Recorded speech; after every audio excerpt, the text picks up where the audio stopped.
Anak? Oh, binilang kita ng bagong school shoes mo. Nay, okay pa naman yung shoes ko Nakita ko kasing punit na yung gilid ng sapatos mo, anak. Baka mahirapan ka maglakad.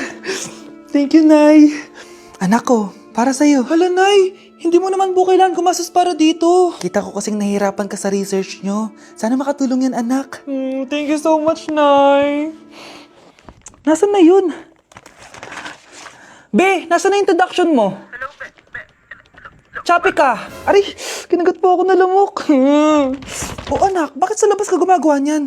Nay, mahina kasi internet sa loob. Kailangan ko na kasi matapos to. Pumasok ka na dito, anak. Nagpalagay na ako ng Bida Fiber Internet. Nay, gumasos ka pa? Pasok to sa budget ko, anak. Kasi for only 888 pesos a month, meron na tayong internet with speeds up to 75 Mbps. Installation fee will apply, pero sulit na din kasi 8 na gadgets ang pwede mag-connect.